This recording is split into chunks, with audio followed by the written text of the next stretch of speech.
the head of state did issue additional containment measures targeting 5 counties of Nakuru, Kiambu, Nairobi, Machakos, and Kajiado. Now, this did not mean that the other 42 counties have managed to contain the spread of the virus. It only meant that those 5 have the highest disease burden. If you look at the statistics of yesterday, I think yesterday we had about 1,000. Was it 2,000? 2,008 of those that had tested positive for the virus, and out of which about 1,000 and some number there, about 1,017, actually from Nairobi.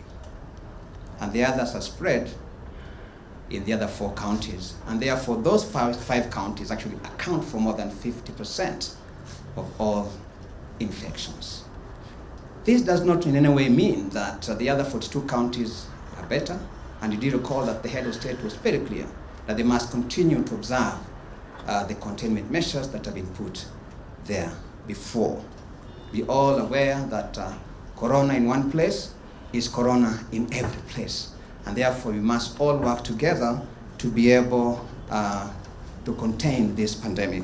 And we wish to thank Kenyans really for having the understanding that this pandemic can only be effectively contained if all of us play our part in protecting ourselves and protecting others. Now, for better adherence to the containment measures enumerated in the Public Order number 2 of 2021 that were given out yesterday by the head of state, we wish to clarify and offer more details on certain issues. The first one is the issue of restriction of all movement by road, rail, and air in and out of the counties of Nairobi, Machakos, Kajiado, Kiambu, and Nakuru. These 5 counties have all been grouped together into a zone. They are one entity according to the latest containment measures. This was clarified yesterday by the Chief of Staff, Mr. Waita, but I just wanted to offer a bit more information regarding this. The first information that I wish to offer is that the movement will not be restricted between Nairobi, Kiambu, Nakuru, Nairobi, Kajiado, Nairobi, Machakos. But movement will be restricted from all the surrounding counties into this zone. And therefore, there will be roadblocks that will be mounted and manned by the police to ensure that there is no movement in and out of the zoned area. Now, areas where the roadblocks will be mounted, I have them here. I will not read them out because there are many, but one thing for certain is that there will be no area that will be left unmanned. And therefore, we are calling on our people really to be able to help in terms of observing these measures, because these measures are not really there to hurt anyone. They are not there to undermine anyone.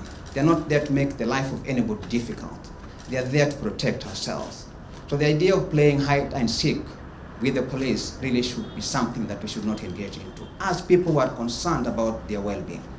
And therefore, we are appealing and urging Kenyans that let's observe this and work together with the law enforcement agencies for the betterment of our society. We are aware, really, as a government, we are not lost. It's not lost to us about the fact that there are many individuals who might have been caught unawares, who might have traveled out of the zoned area, who might have traveled inside into the zoned area. And therefore, in its wisdom, the government has given out a transition period whereby people who had moved out of the zoned area for one reason or another, or had moved into the zoned area for any reason, will be allowed to move out or to move back into the zoned area. And therefore, the transition period will last until tomorrow by curfew time. And therefore, if there is somebody who is in Eldoret and wishes to move to Nairobi, he should be here by tomorrow curfew time. If anybody is in Nairobi and wishes to move to Mombasa, he should also be able to move between now and tomorrow curfew time. I think that is very clear. That applies to any movement of anyone who was caught unawares and has to travel back or travel out of the containment, on the zoned area.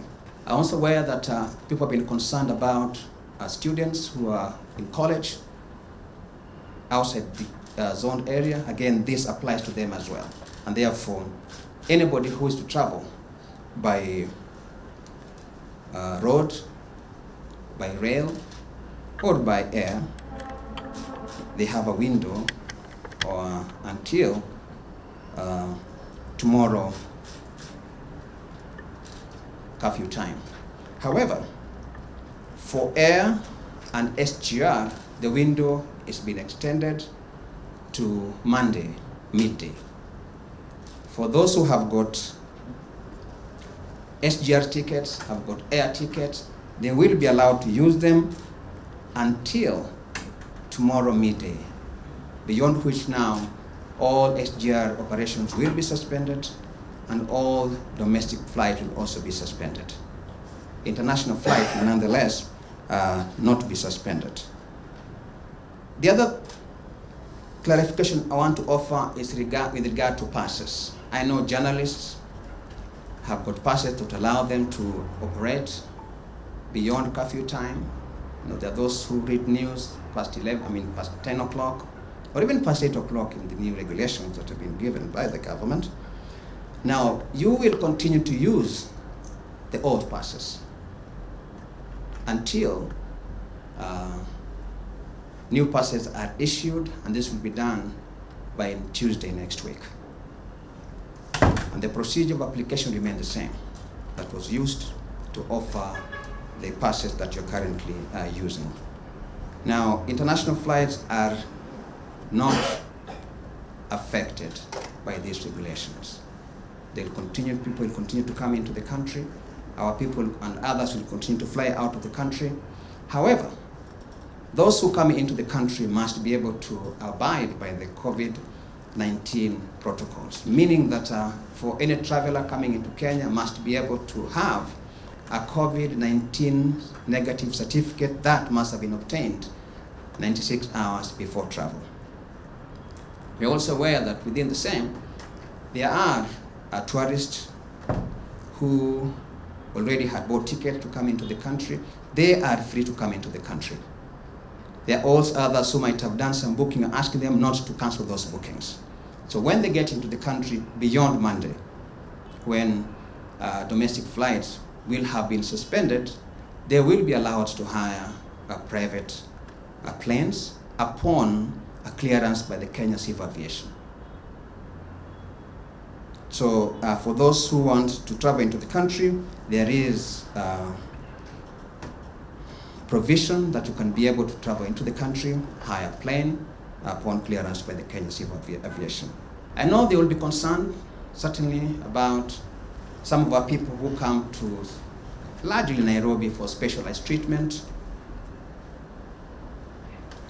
Now, such cases will be handled case by case.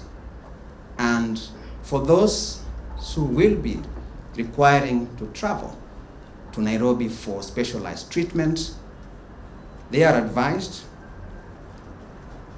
to produce a document of referral and also obtain clearance from the nearest police commander.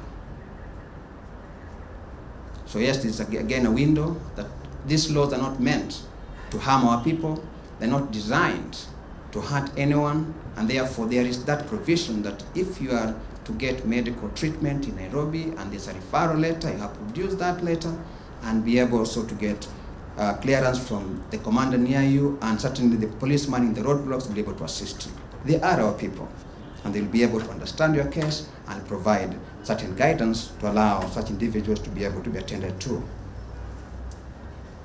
The other issue also is about the sporting activities. Sporting activities remain suspended until further notice. And I'm saying this because I'm aware about our Olympic team that is currently preparing to go to Japan. But things are now that, according to the directive issued by the head of state, all sporting activities remain suspended. I also wish to make clarification regarding physical gathering for worship in churches and mosques. These have been suspended within the zone area, meaning that in the areas of Kajiado, Machakos, Nairobi, Kiambu, and Nakuru, physical gatherings have been suspended. However, physical gathering for worship can go on in the other counties while observing the COVID-19 containment measures, which include allowing only 1/3 of the capacity of the venue. I'll explain a little further. If your venue can only accommodate 200 people, then 1/3 of that is 60. If the venue can be able to accommodate 1,000 people, then 1/3 of that is only 300. And I want to thank the clergy for having adhered to this, but we are asking them to be able to continue to ensure that this is observed to the letter. Because at the end of the day, we are protecting our lives. In order for a service to go on, you need people. And while we understand that this may be disruptive, but it's only for a while, so that we can be able to take care of our health, we can be able to protect our neighbors, our families, and our friends, so that when this is all behind us, then we can be able to resume our normal lifestyle. Allow me, can I remove this? If you allow me. Because I'm here alone.